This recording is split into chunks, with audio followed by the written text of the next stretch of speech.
Okay, this is Real Disciple Podcast 12. I'm here with a very, very good friend. This is a special podcast.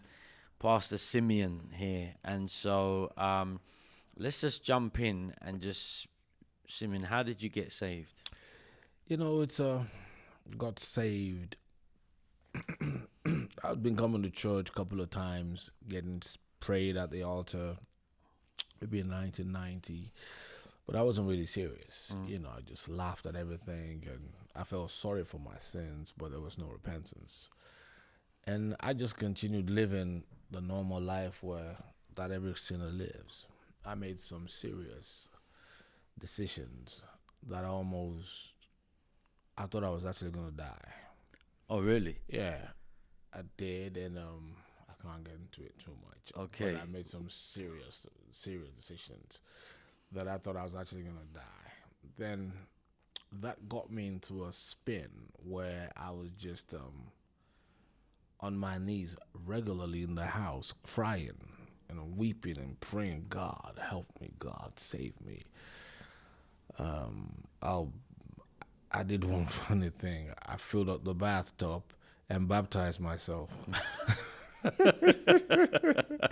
I said, God have mercy on me, a sinner, God forgive, God dead. I just want to live right. I want to do right. So at this point in time, because obviously you was born in the UK. Yeah. At a young age, you went back to Nigeria. Yeah. And then you came back to the UK, and I think you was here, Pastor Joe was here, Pastor Pete was here. You all, Yeah, they came here. yeah. And so at this point, when you baptized yourself, was you with these? No, I wasn't saved. Okay. I mean, Was you with them? Did you live with them? Yes, I knew them. But we were actually living together at that point. They were saved. Yeah. And I wasn't. So when they went out, I just jumped in the fill the bathtub up, baptized myself. I said I want to be saved. I want to be clean. I want God, just help live right. Yeah. And so they would go out. I'll be in the house crying and praying and say, God save me, forgive me, da da da da da. And then even though I've been to church a couple of times, they actually gave up on me because I prayed many times, but I didn't make any commitment because truly, I just felt sorry about my sin. I didn't repent. There was nothing, and so I grew up a Catholic, and so by this time, I think God was trying to get my attention, and that's at the end of that. Obviously, I found out everything is well. I'm not gonna die. God help me. God touch my life, and then I went to church on my own accord with nobody inviting me this time. And I went to the altar call. And how long was that? What was the process? How long were they inviting you? How long were they saved before you were saved? I think maybe 2 years. Wow. And they're constantly on you. Constantly. I mean, I will come home late at night. They know I'm coming, so the windows are open. Yeah. For me to just jump through the window at night. I'm going out at night, and then I just jump in. And one of the things that really helped me was, even though I wasn't saved, they were so friendly. They didn't treat me like a sinner, like you're outcast. A sinner. No. I was actually part of them, but I wasn't saved. Okay. And so that really helped me. And so when they were inviting me, I said, no, concert, no, okay, I'll come, blah, blah, blah.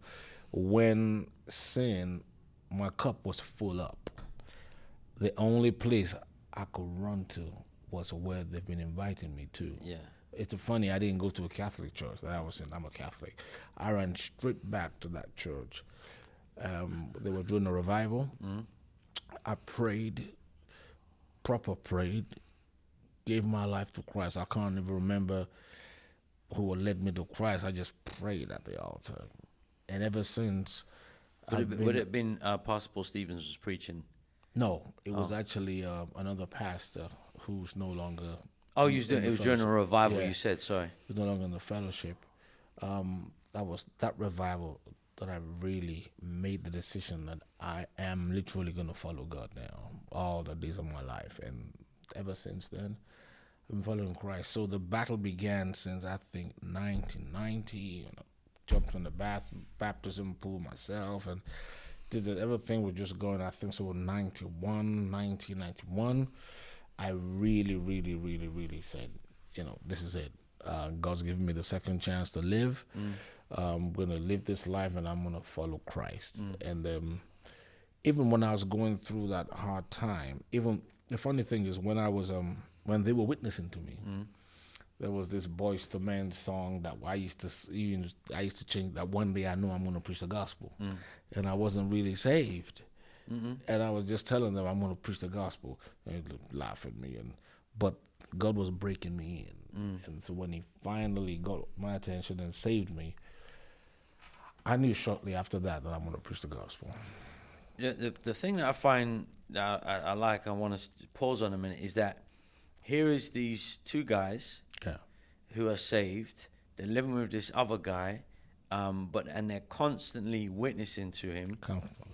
And it took 2 years. And so there might be people right now who are witnessing to somebody thinking, oh, nah, it's just there's no hope in that. Because if I remember you telling me you'd come to church and mock. Yeah. And you'd be mocking, and they're doing the music, and then they're playing this whack keyboard beat and exchanging microphones. And I used to be into music, LPs, and I'm saying, what on earth are they clapping to? And I was just laughing. Am I missing something? What is this junk? People are, what am I missing here? Yeah. And I said, this is a joke. And so here you are mocking them and being like that. But they kept on. They did. And it quite easily, some people could have been like, Simeon, that's a hopeless. Yeah. He's never going to get saved. Look at his life. Look at how he is. They never once showed me that. Never once. Powerful. I was comfortable going there. I will go there to eat. I will go there to sleep at night. I was comfortable. I didn't feel comfortable. And also, when you went to the church and genuinely got saved, how big was the church at the time? Would have been what? Maybe about 20. 20. And really, at that point, you didn't care. It meant nothing to me. Zero. It didn't exist. Non-existent. I'm happy. I'm saved. I'm here. Yeah. Because so many times when you're planting churches or you're pioneering a church, you want to try and get everything right. And you should. I mean, let's try and get everything as good as we can. But when God's ready to save someone, all of that don't mean nothing. They don't see that. Sinners don't see all of that. Nothing existed like that in my head. I was just glad I'm saved. Second chance at life. I could have died.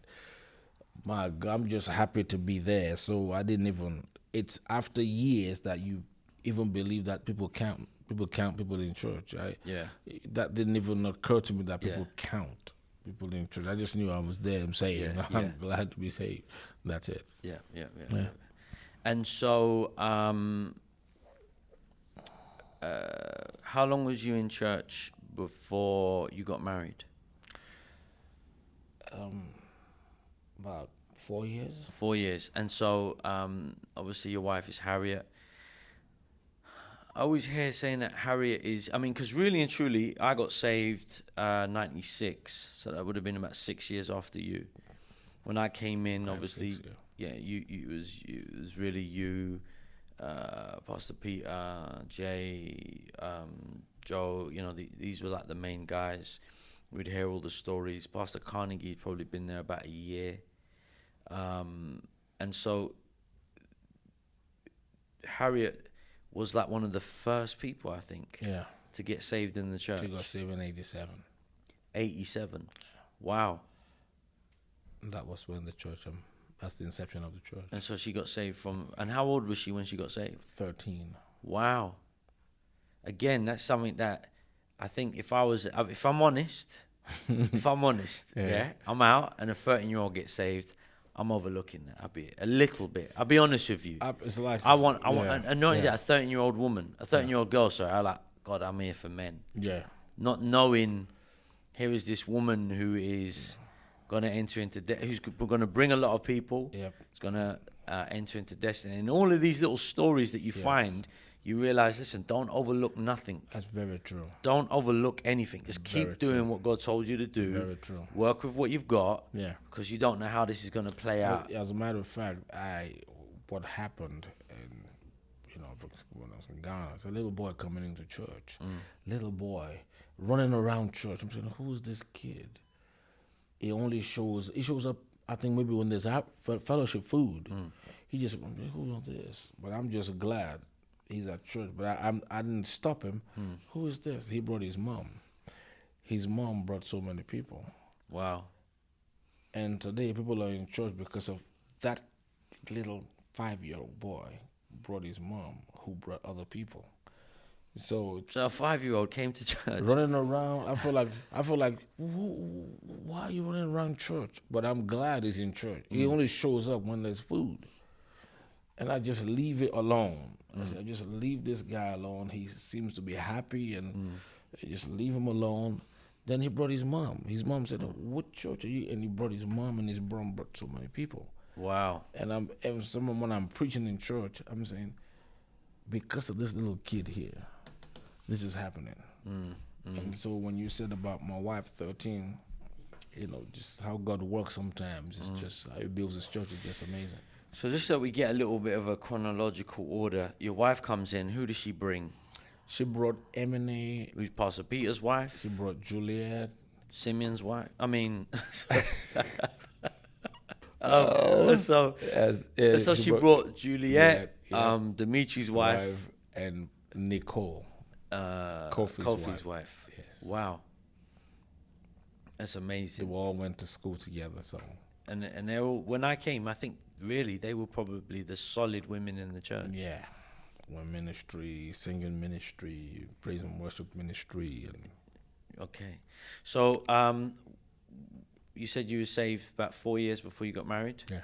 And so you've been married how long now? 24 years. Wow. 24 years. So you must have got married just before I got saved. You must have got married about 95. Yes. Wow. It's funny because me coming into the church as a sinner, getting saved, I looked at you guys like you'd been married forever. Like Jay, he'd only been married 6 months. But I'd never met people married. Yeah. My whole life, I'd never met anyone that was married. So I'm like, oh, wow, these people are married. I just thought you guys are all different. You're just different people. You're like, he's married and he's married and she's married. But I didn't, now, not realizing, hold up, you were just all newly married. Yeah. But functioning in ministry and... Absolutely, not... because sometimes now when people get married, it's like, oh, now it's time to chill. But you guys was doing all of the ministry. You was discipling all of the people, doing all of the follow-up. Yep. Doing everything, really. And you had just got married, for most of you. I mean, when we got married, it was just the double. It's now you were single, now you're both married, now you can do more. And now we need to do more. And so... our marriages never at any time interfere with the ministry. In fact, we thought we had to do more. We thought we're called to preach. We need to do more. We need to practice what we are going to do one day in the mission field or in a harvest field. So let's do more and get involved. And it didn't stop us. It didn't stop what we were doing before. It only enhanced it. Yeah. Yeah. And so, how many children do you have? 4. 4? Yeah. What are their ages? 21, Bethany. 15 to be 16, Eliezer. 13, Mariah. And 7 years old, Jesse. Wow. Powerful. Very good. Very good. And what's good about it is that you're very close as a family. Yeah. Me looking from my perception from the outside, it's always good when you look at someone's family, a man of God, and you look at his family, look at his wife, and you see that they're close. They look like they enjoy one another. It looks like your kids want to be with you. I was saying this with Pastor Peter. We were talking about this, is that it looks like his kids want to be with him, even though they've gone through the teenage years where so many times people think that's when... I'm sure you've got your own stories, but the reality is you've come through that, and I think that's. But let me let you elaborate on that. But I look at that and I think, in the long run, after all of the ministry and all of the years, that's really going to be the big reward. Well, your children. The best. Yeah. You know, with me and the family, we have fun. I think fun, a lot of crack a lot of jokes. Yeah. You know, my kids crack jokes at me, I crack jokes at them. You know, I come from an African family, and when you're young, you don't discuss certain things with your parents. There is no platform for that, you know, relationship wise. You know, you don't go there. You just don't. So you keep that back, and you do your stuff secretly. And now that I'm saved, I knew that didn't help me when I was young, because I still did what I had to do. Yeah. So by scripture, you understand. So we have an open relationship. There's nothing that I don't discuss with my daughter and children. Nothing. Even with the young one, a girl liked him at school and went in Ghana. And I said, he said, "That I don't like. He's quite shy. I don't." I said, "Okay, you don't like her, but what about the situation if you did like her?" Okay. I said, "What would have happened then? Because that's possible. Yeah. Because when I was 15, I did like some girls. That's the reality. Yeah, so that's a reality. Even when I was before I was 15. So I said, well, this is what you have to do. You don't stir up love before it's time. But whatever you may feel, it's natural. Yeah. But you just have to bring it under God and with it. So we have that open, very open. There's nothing I don't discuss with my girls. Nothing. I mean, nothing. So that really helps us just to be more of an organic. Do you think what that does, it helps you to understand where they're at, rather than things 100%. going under the, because you can assume the pastor's kids, but under the surface, there's a whole heap going on. I mean, forget the pastor's thing. They're human beings. Yeah. And with natural tendencies like I had when I was their age. And so I'm very much aware of that, and I open it up. I said, just talk to me. It doesn't matter what you feel, this guy likes you. I said, just talk to me, and I can talk to you through it and educate you from my experience and the Bible, so both of us can be on the same page. Yeah. And so we have that a lot. And when my daughter went back to uni last Saturday, I said, baby, just whatever, time will come. Don't push it. It'll come. I know you're thinking about it, because I'm thinking about it. So just relax and don't push it. God will bless you. And I gave her a hug as I saw her off to the bus stop, and we waved each other goodbye about 6 o'clock in the morning. And so I wanted her to know that I understand where she's at, and I respect it, and I'll guide her through it and help her through it. And so she's quite open. So I said, there's nothing to hide. Just open up. Just open up. So we have that very transparent relationship. I think that helps us, my wife and I, and the kids. And so we enjoy that. So that's how we live.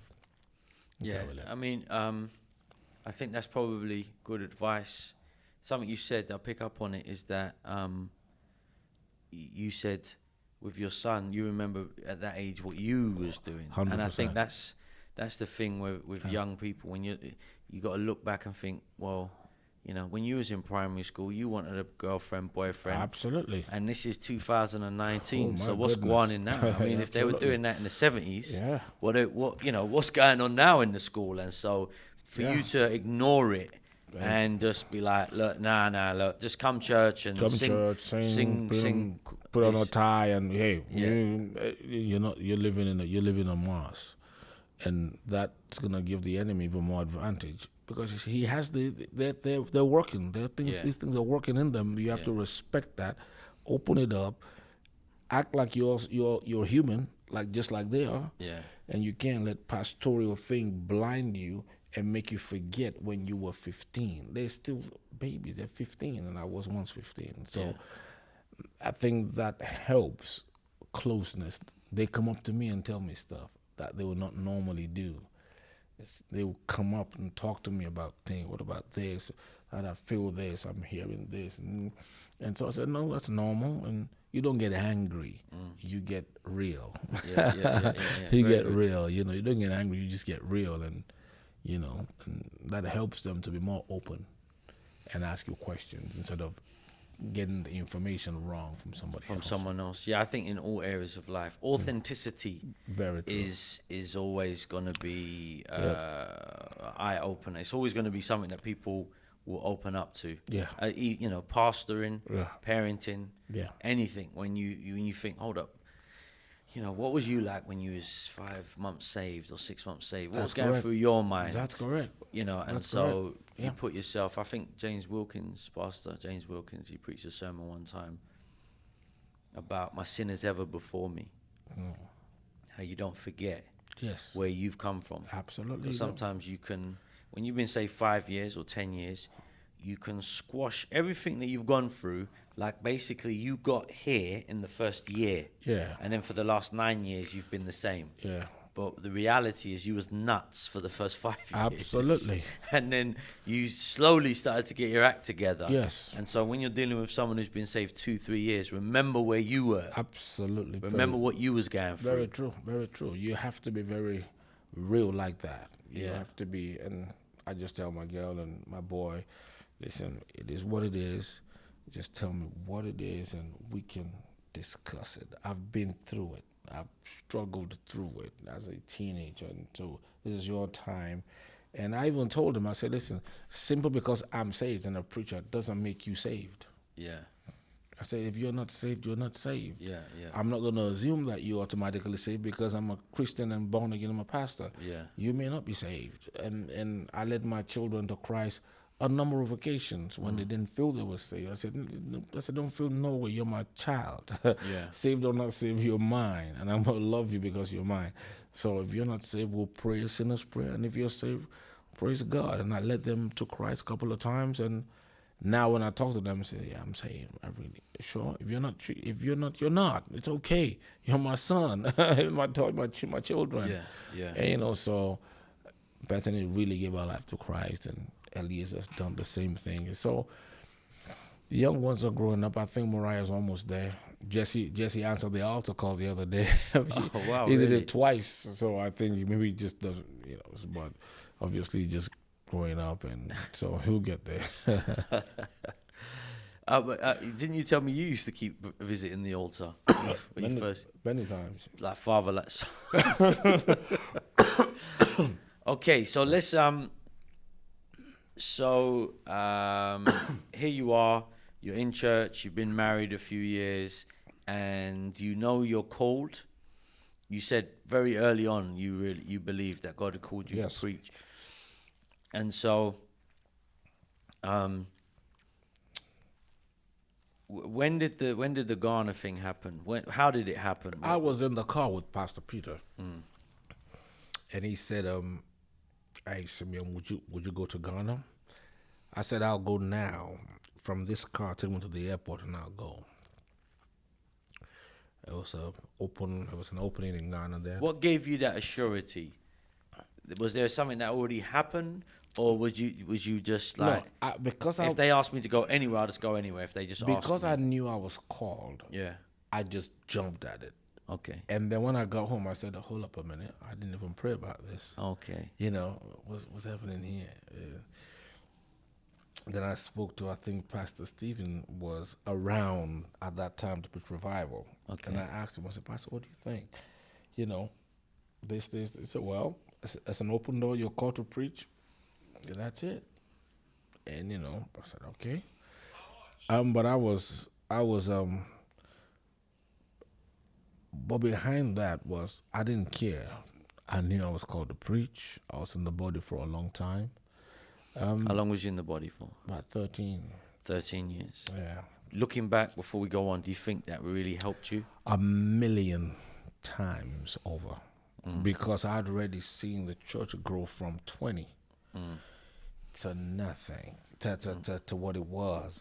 I've Probably already, what? yeah, 300 by then. yeah, 200. I've already been in various ministries, Yeah. follow-up ministry, praise and worship ministry, Bible study.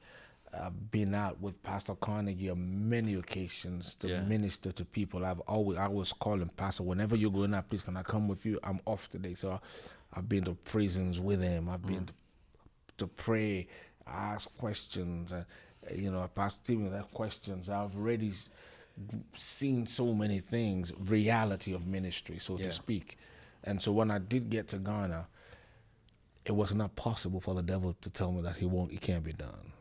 It was not even possible. And I told the devil, so I said, devil, you know it's not possible that you lied to me about this. Yeah.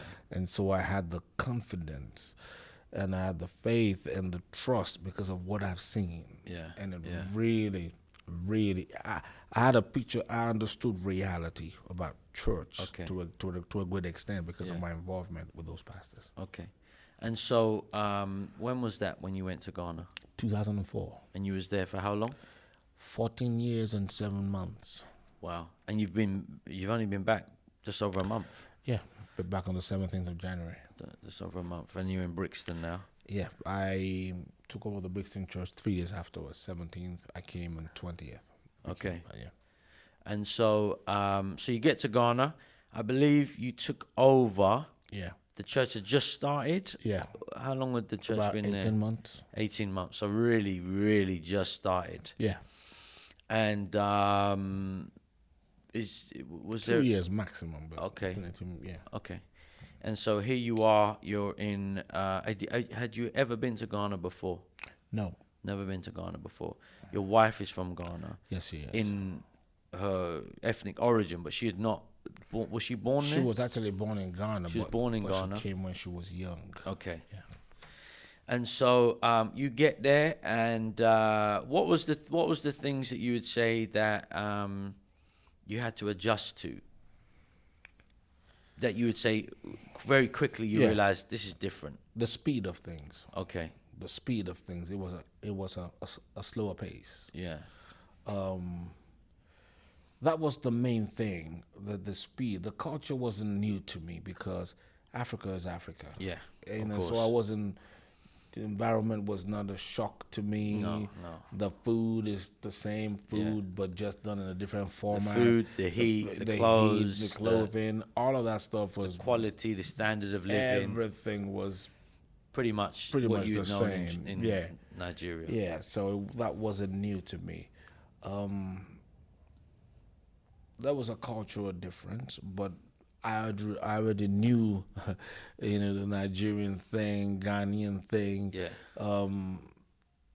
It didn't affect me one bit. I understood it, and I just rolled with it. And it did greatly help that my wife is from Ghana as well. Okay. It really, really helped because they saw me sometimes through her.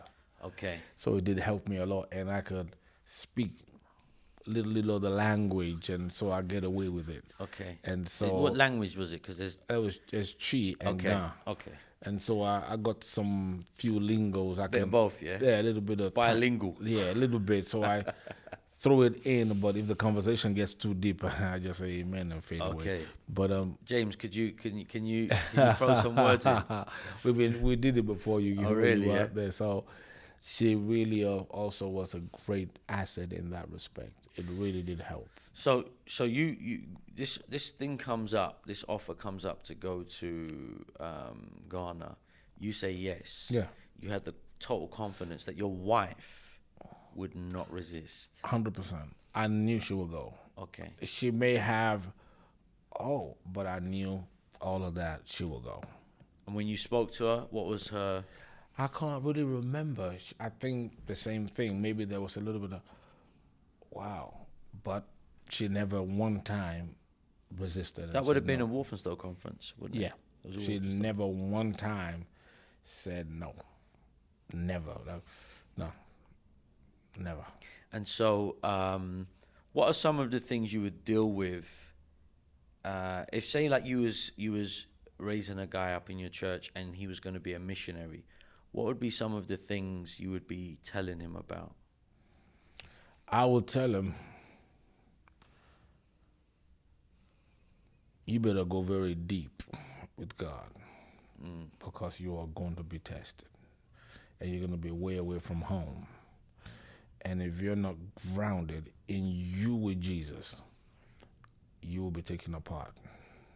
Because in the missionary field, it's not the Western world. The health systems are not like this health systems. And I told people, you don't hear it in a 3-minute victory report because it's a victory report. Yeah. Most of my kids, all of them apart from one, have almost died twice each. From Sickness, that almost killed them. I mean, literally, they could have or maybe should have, if not for God. And you have to handle those things without moaning, and just it's life. So here you are in a foreign country. Your kids get ill. Yeah. Serious illness. Very.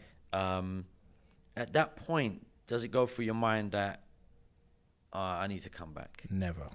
It never crossed my mind. Wow. I just saw it as this is part of reality, and God is gonna pull us through. And it was at least twice each. Okay. And so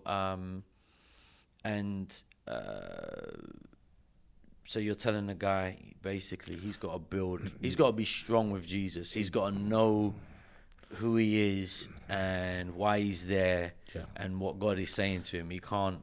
No, because there's going to be a clash of cultures. There's the distance. You're not used to the systems of how things are done. You're used to everything on a click of a button. Here you can order food, do all kind of stuff and conveniences that you have here. And you think it's normal to you. Normal, yeah. It's normal to you. It's part of life. But when you go over there, it's completely different. The driving is different. The only rule is that there are no rules. If you're so you really have to quickly, and you're looking for customer service, and I'm gonna complain to the I'm gonna call the financial this. Are you joking? It's never gonna happen in your lifetime. You're gonna have to deal with the police. You're gonna have to deal with all of those things, and the heat and the mosquitoes and the malaria and all of those things, and the religiousness of the people. And you're gonna have to go through all of that, and you are going to have to endure so you can have a great turnover. Because when I first went there, back in them days, there wasn't all this WhatsApp pictures. You take a proper camera. So I'll take pictures, during Christmas, and go away and throw it somewhere. And all of a sudden, because my wife keeps them, all of a sudden, a year went by, and I just was looking for something around where the cupboard was, and I saw the pictures, and I'm saying, my goodness, 1 year, different picture, 2nd year, different. It was like a rolling over. People were just, and that shows how people are open to the gospel but close to commitment. And so after a couple of years, that changed, and we had regular faces and regular faces and regular faces and regular faces. And so you are going to have to deal with that alone, because I was the only one there.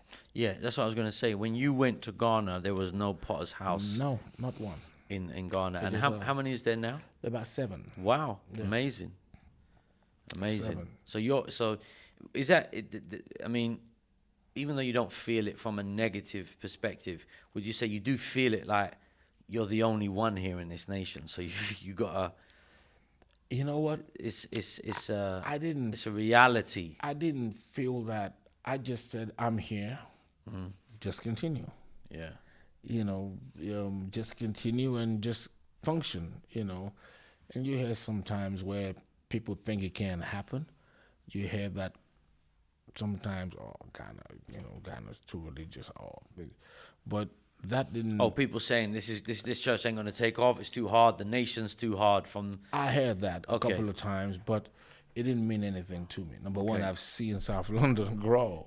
Yeah. The church at Corinth was a difficult place, but there was a church there. Yeah. And so God makes pools in the wilderness. So all of that stuff meant nothing to me. Do you sorry to interrupt, do you think when a man is pastoring, pioneering, building a work, his faith is a massive thing? His faith, meaning, does he believe? You're going to be tested and tried to the bone. That faith is the substance of things not seen. Yes. Not seen. Not seen. You haven't seen them yet. Nothing.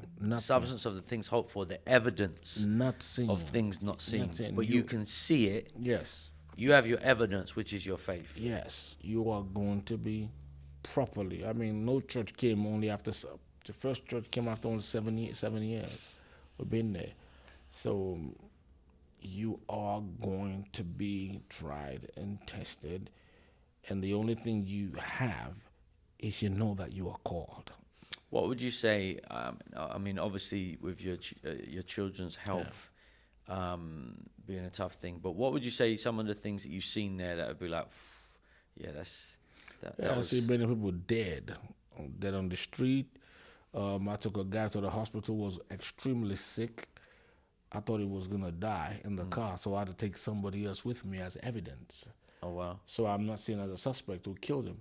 When I got to the hospital, I forgot him because I saw so much blood on the floor. I saw 5 people on one pole of drip.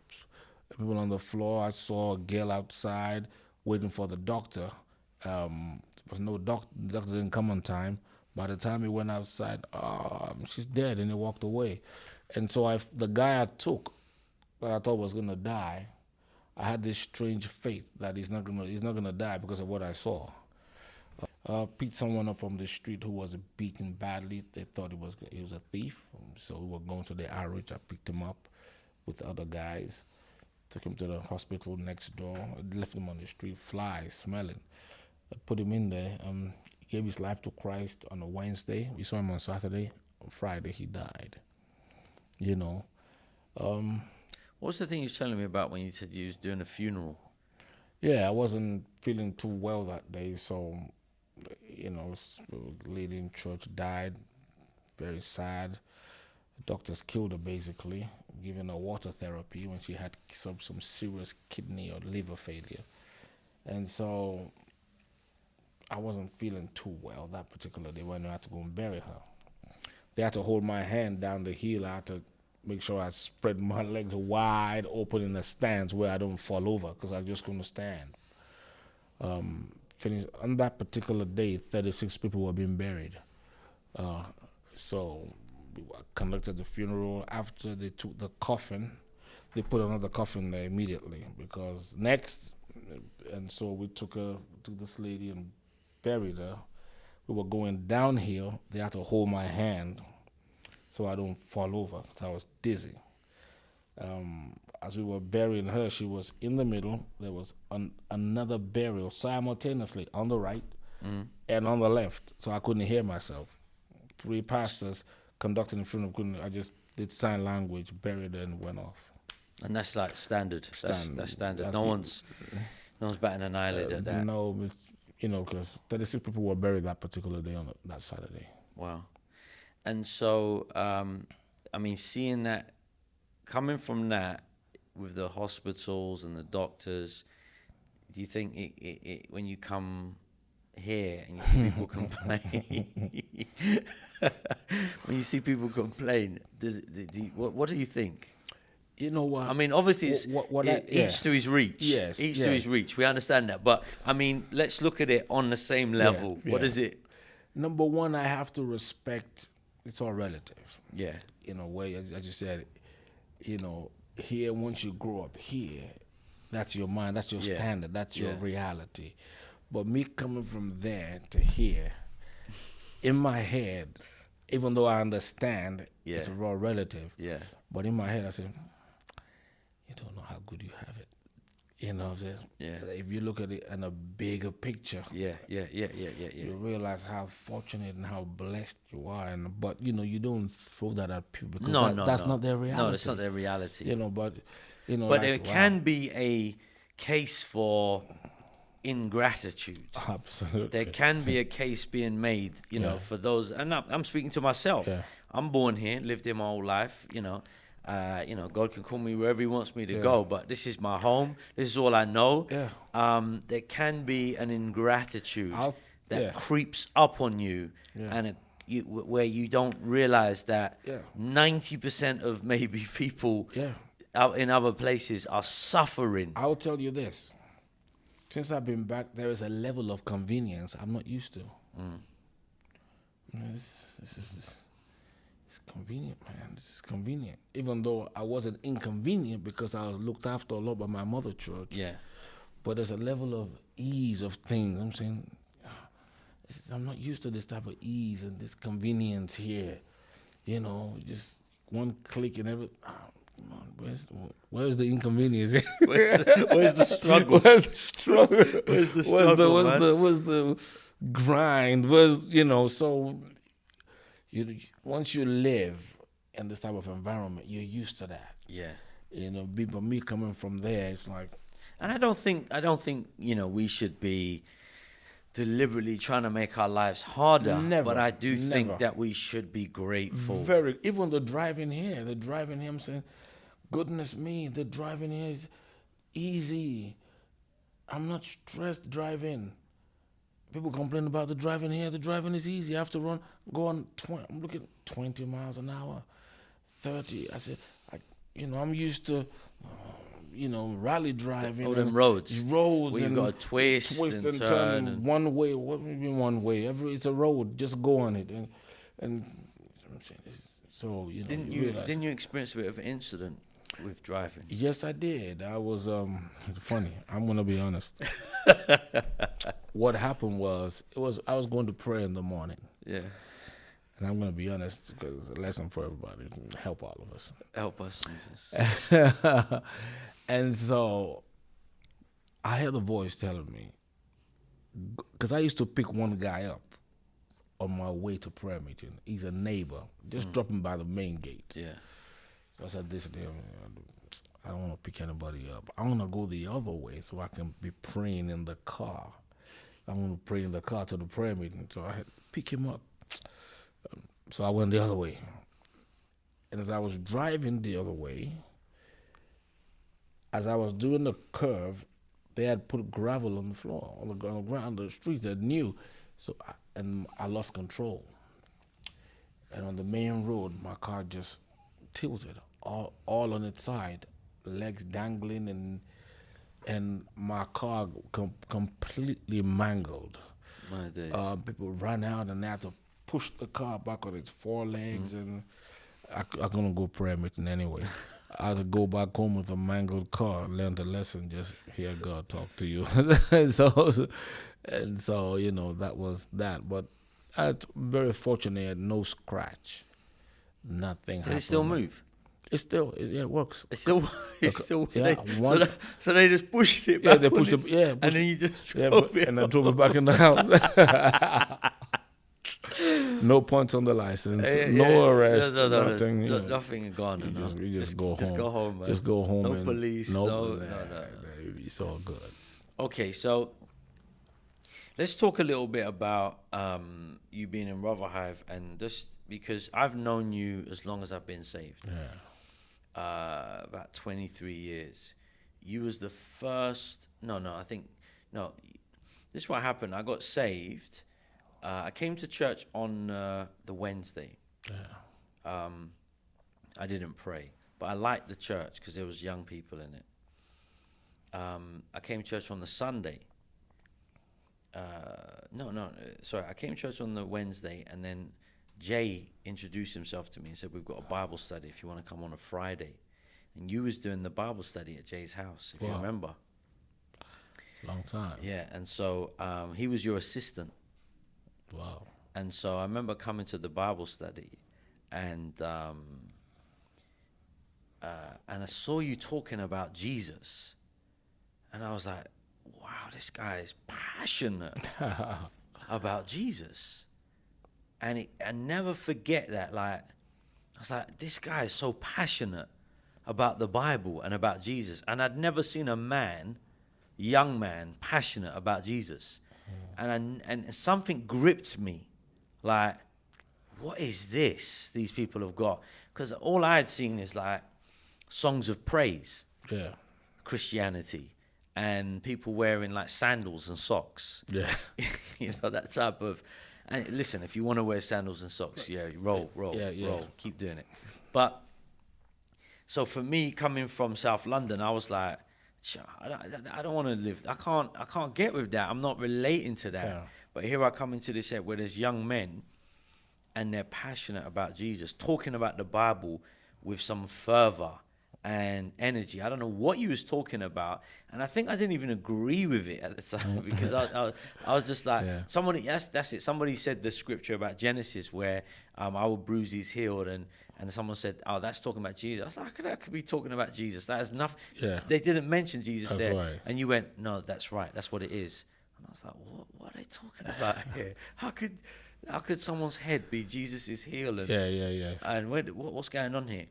But the energy of you, and I always remember that. And then the other thing, I remember coming to your house when you was near Noodle King in Deptford. That's right. Yeah, and you invited me to your house. Yeah.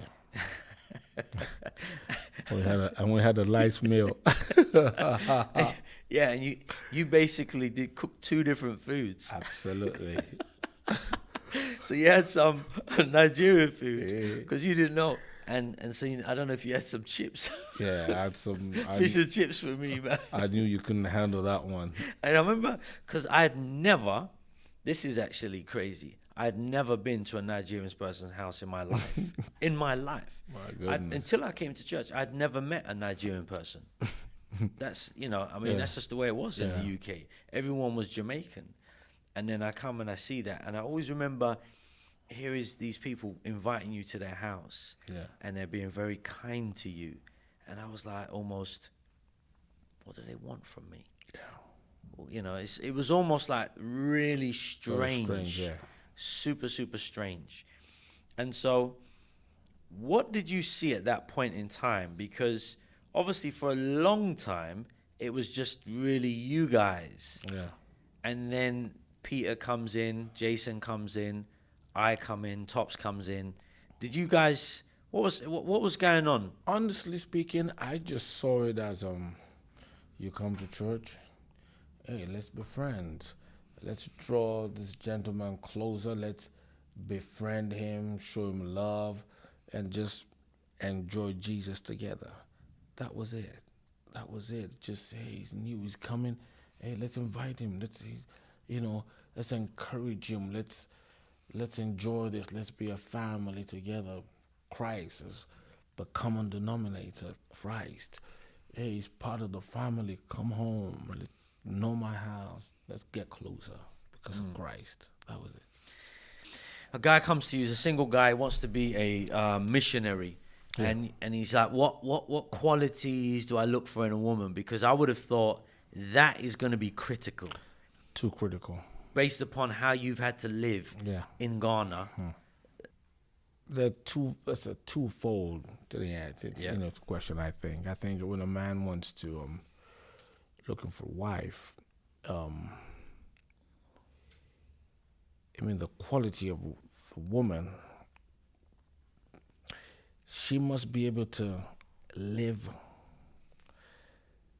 Number one, the obvious one is to obviously love God and love Christ. Yeah. But she must also be a type of woman that can live without many things that she's accustomed to, and very far away from the people that she knows. That is absolutely vital, because if you don't have those, you're going to be longing and wanting to come home all the time. And you can be somebody who's very, very picky and want your super convenience, because it's a mission field. Yeah. And most women naturally want things to be in order and nice and convenient, and rightly so. But as a missionary, you be without many of those conveniences many times, and be in situations where you just have to make do and be content with that. But I think the key also is not so much looking for those qualities in a woman, even though they're vital and you have to, you better. But I think, like, I'll put this back to you.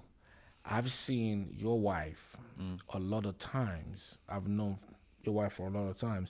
And one of the things that blesses me, that I tell my wife, I say, every time I see Pastor Courtney's wife, Francis, man, she's always excited, amen, and supporting her husband. Because when you came to preach revival for me, I said, yes, amen, and there's joy in it. And I said, one of the reasons why that is, apart from the fact that she has a healthy walk with God, is because of the quality of the husband she has. That her husband is being a blessing to her, and because her husband is a blessing to her, she enjoys the ministry and supports that. So many people are looking, you got to be like Sister Francis. The issue is she has a walk with God, and her husband is a blessing to her, and that's why she can enjoy the ministry.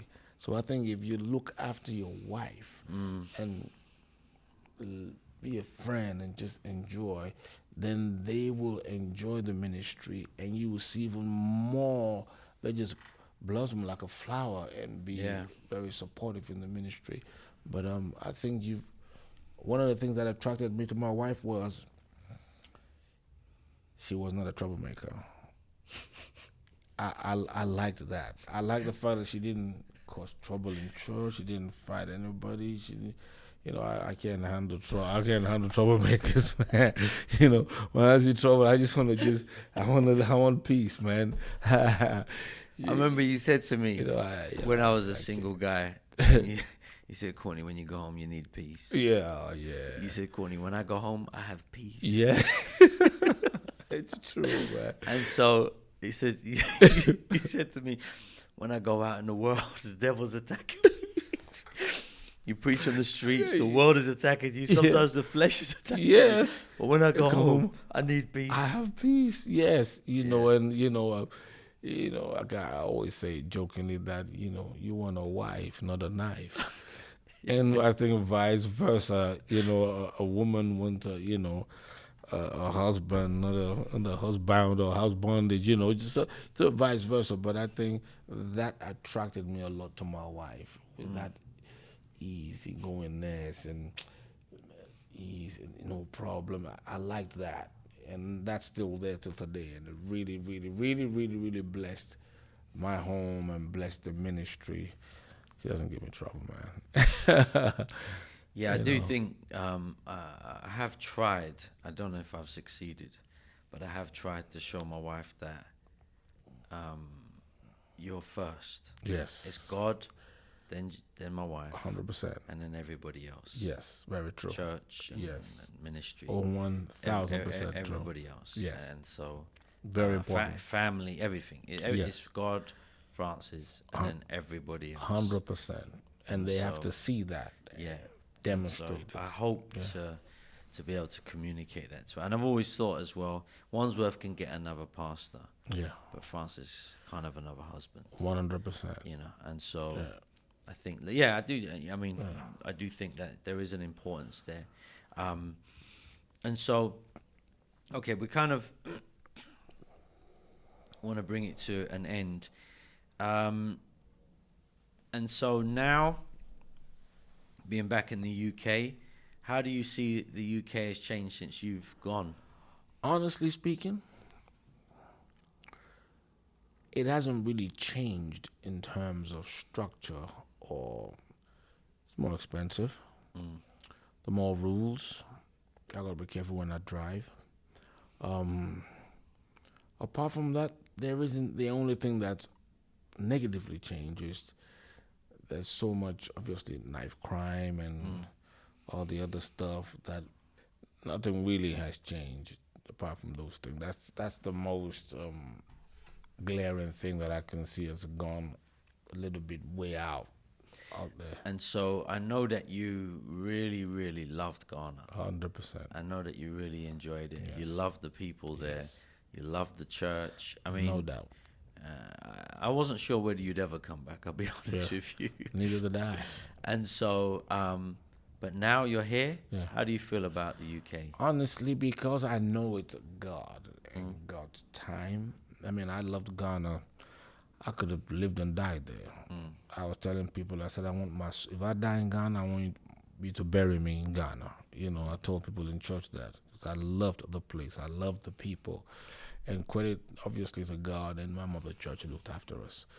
But now that I'm back, because I know it was God, I honestly, sincerely feel the same joy that I had in Ghana right here in Brixton. And it feels wonderful church again in Brixton. You know, Pastor Colin, thank God for his life and his wife, tremendous people. It feels like I've always been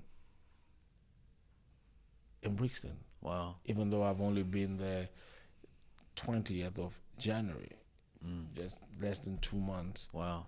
The people have warmed towards us a lot. Amen. And we warm towards them. Many of them have gone to their houses. They've come to mine, and so it seems that, wow, this is a dream. Is this a honeymoon? Is this a marriage? Whatever it is, we are enjoying ourselves. Great. Really, really, really enjoying ourselves. Wonderful people in Brixton Church. Tremendous people. I mean, like I said, I've told you in the past, and I've told Pastor Colin in the past, and many other people, it seems that the church is complete. Everything that needs to be there, everyone that needs to be there, the ingredients for explosive revival is there. And so I'm thrilled at the privilege of pastoring them. I have to thank God. I have to thank Pastor Ruby, my pastor, and Pastor Colin as well. So we're enjoying it, and it's not just because I have to say that. It's sincerely true. I'm enjoying it. That's great. That's great. Well, we'll keep you in prayer. Please do. And we're going to believe God. We have to get you back on and hear all that God is doing in Brixton after you've been here a while. Wonderful. Appreciate that. Thank you very much for having me here. God bless Wandsworth. God bless Brixton, the whole fellowship.